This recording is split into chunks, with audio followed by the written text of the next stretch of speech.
Hi everyone, and welcome to season 4 of Music Bar None.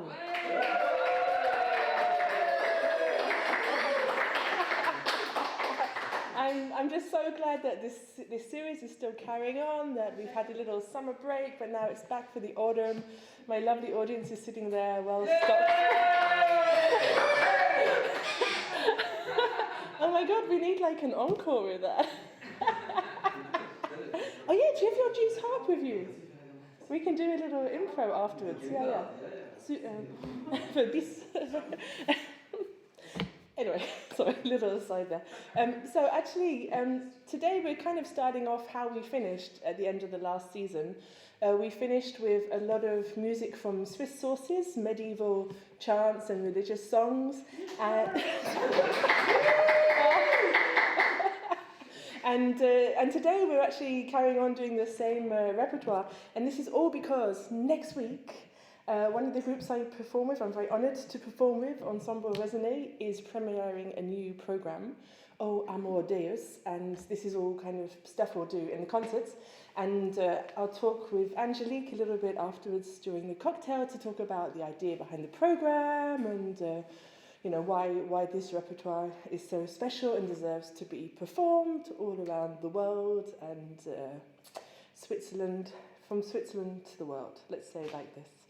So I think I'm not going to talk very much today because all the introduction from the last video, which I will link somewhere, will tell you all about what this music is. And also, I want to sing. I don't want to just talk. So I think I'm going to welcome Angelique to join me, and we're going to perform the first piece, Veri Floris sub figura. That's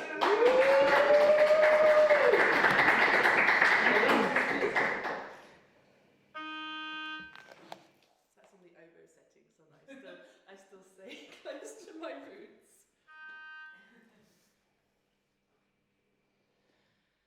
Veri floris figura cum produxit radix pura, cleri nostri pia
like about that piece is actually quite a famous piece at the time. It was in several sources. And what we did is the first verse where we sang in unison actually came from the source, from the Swiss source. And then for the rest of the verses, we sang obviously a duet. And in fact, in the manuscript, there's even like a trio version of it, coming from like the most important source of polyphonic repertoire from the 13th century, coming out of Paris at the time. So it's sort of this highly, what's the word, like the really like popular, cutting edge, very famous music that was being created in Paris, and it was like coming down and ending up also in several Swiss places, sometimes in the same forms, sometimes in different forms, but I'm sure Angelique will talk much more about this later on. But for me, one of the reasons I love doing early music is because it's not just the music, it's also like the detective story and the history behind how the pieces all fit together. So I like that we use two different sources for doing that piece.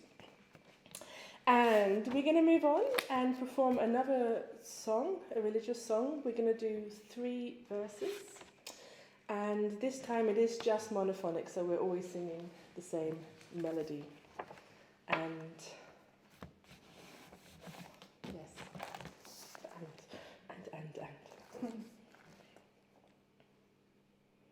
I'll tell you the title. O Jesu admirabilis, which is such a beautiful phrase.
There are some more verses, but the person who sings those in the program isn't here tonight, so you're just you're getting the tutti versions. And then, just before the cocktail, we're going to do a third little strophic song, if I can find it. Where is it? It's near the beginning. Yes. This was also incredibly popular. It's a 2-part piece, which in that time actually means that the voice that I'm singing is kind of the main melody, and then they create a second voice above it, sort of coming in and out of the harmonies, going between consonants and inconsonants to sort of create drive as it goes. And I actually find the text quite hard to understand because it takes a long time before it really says what it means. But there's some really beautiful things, like it's starting talking about the sun is hiding behind the clouds, but that doesn't mean that the wonder of the birth of Jesus and the wonder of God was eclipsed. So even though you can have something shadowing God's might, it still can shine forth, is a sort of a very, very general version of what 5 strophes will tell you. And the cloud actually is Mary, isn't it? Mm-hmm. It wasn't to be seen. we can go through Mary to reach God. Yes, so guess what? This is exactly on the same pitch as everything else. You'll get really used to this pitch by the end. Maybe after the cocktail you can just drone for us. Actually, for the piece after the cocktail, it'd be really nice to have a drone. But let's see. So start drinking the prosecco that you have there, and you might feel warm enough to do it.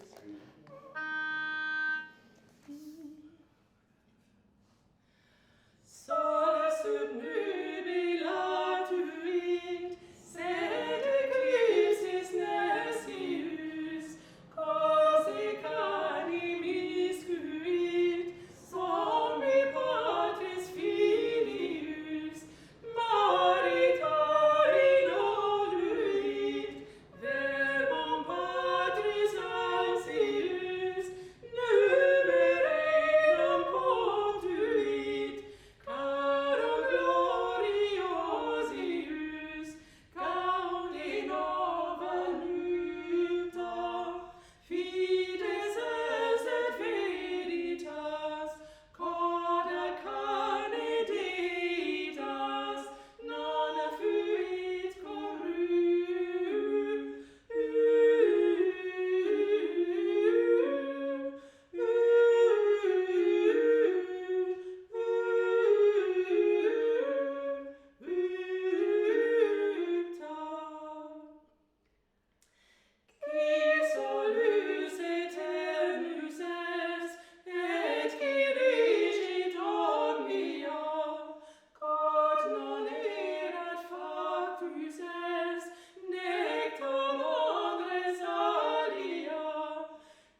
think after all those verses, we definitely deserve a cocktail.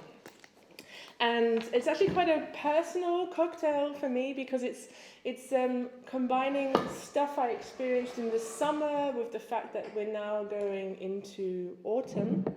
And this, for about 10 days in this summer, I was in Poland playing in various concerts, and I rediscovered this very special vodka. It's a vodka, a Polish vodka it's called Bison grass, which gives it a special flavour. And this was the first thing I got drunk on when I was a teenager, because at some point my father went to Poland on a field trip, and when he came back, he brought some of this, and I was, like that mid-teen age where you begin to take some interest in what's in your parents' alcohol cupboard. So I discovered this, and so hi Mum, hi Dad. So I was really happy when I went to Poland, and just, it's everywhere. You can buy it in every shop, and we drank a lot of this while we were over there. So, and in Poland, there is a very famous cocktail where you take this vodka and you mix it with apple juice. And I thought that's really perfect for this time because we're beginning to get, the apples are in harvest, and we're beginning to get all the great apple juices available here. And so that's the cocktail. It's called, in Polish, it's called, I'm not going to say it in Polish, I'm going to say the English translation. It's called a Charlotte, which is also a really nice name. And I think it's inspired by an apple cake that they have in Poland. Poland has amazing cakes, and there's this apple cake called a Charlotte. And they then at some point made a cocktail version of it. So that's what we'll be drinking tonight. And I'll make you a mocktail version. Very complicated one. It's so it's really very, very complicated cocktails today. So, but both of these can start with ice, because the best thing about all cocktails is the ice. Just going to use my hands. And then because it's such a simple drink, I've actually been marinated some apple slices in ginger and lemon juice, just to sort of add some extra je ne sais quoi. And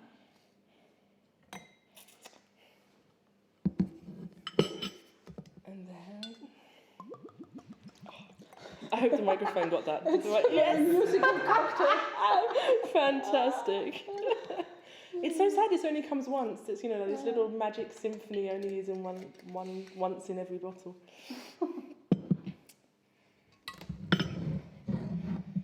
And also, this is the apple juice, and I've also been marinating some rosemary in it as well. So.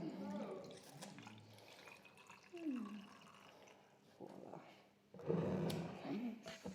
Looks exciting.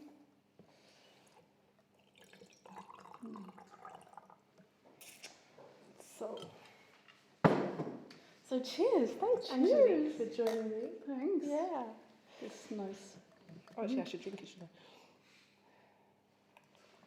I? I love it. I mean, it's just because the flavour from the bison grass gives this a very subtle but something special, and it mixes really well with the apple juice. So maybe you should try it at home, and you guys can try it in a few minutes. Yes. So, often we have a little chat at this moment, and quite often it's with new people, so I do more chatting about who they are, how they got into early music, all that sort of thing.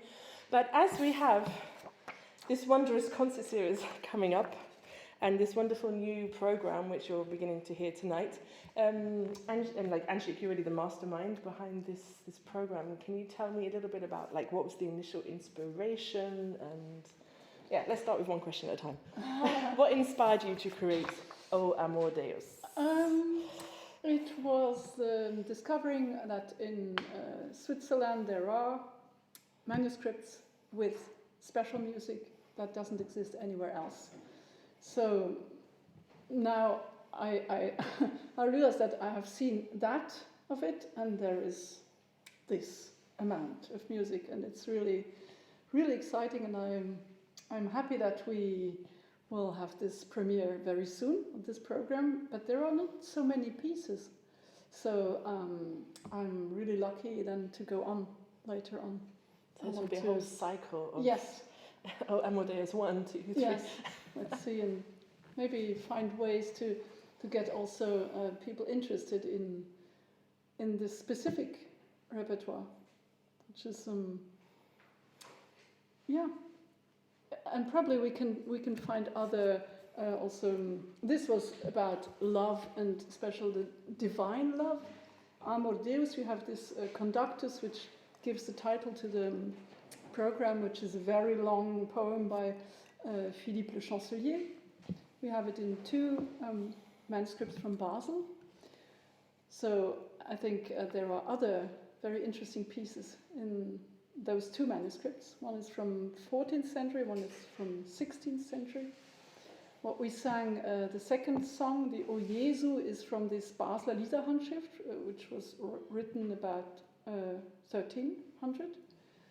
And the other one is later, is from the Kartause, which is still existing here in Basel. So I'd be happy to have this link and to get people to know that there are not only buildings they see every day and they go in and they appreciate, and but also, of course, the music that was sung there, and we can bring it to them. Bring it to life. Yes. Very nice. So have the music filling the rooms where it was written, where it was sung, where it's for some still staying. You know, we will sing in Fribourg in a wonderful church of the Abbaye La Mégroge, 13th century. It sounds so beautiful. And they are still living there, the nuns. Wow. And they welcome us, which is really an exception. So that's really bringing their tradition alive. Yes. It's like they're still there and it can really... And they really have no aim of bringing people to listen to concerts there. They open their church for a lot of masses and also, offices every day, but not with their old music. And they still have this manuscript. And so, that will be a special date as well. And then there is Lausanne, as you said, this manuscript. We had 2 pieces, the first and the third one. And that was written in 13th century in Lausanne. And Lausanne at that time was really linked to Paris, to the Notre Dame Cathedral, to all this repertoire. But we discovered there are pieces which don't exist anywhere else. Very richly ornamented tropes. So you begin to discover that potentially there was a whole kind of repertoire really that had developed there and was not part of the sort of international... I mean, to make tropes was really very in 12th and 13th century. They had this pleasure of ornamenting and enrich the normal liturgy. So they did it everywhere. But of course there are so many different pieces that we don't know all of them yet. So it's nice to discover and to bring them alive and to share, and let's see if there are people who would like to sing this, to know about this. So I don't know where I have to look, actually. I know, it's always hard, yes. So, dear public, if you are interested in having an introduction, in singing this music, in knowing the manuscripts, then just tell me. Tell Anne, and we'll organize something, workshops or ateliers or something to bring more people to listen to that, to try it, to like it. Very nice. Very nice.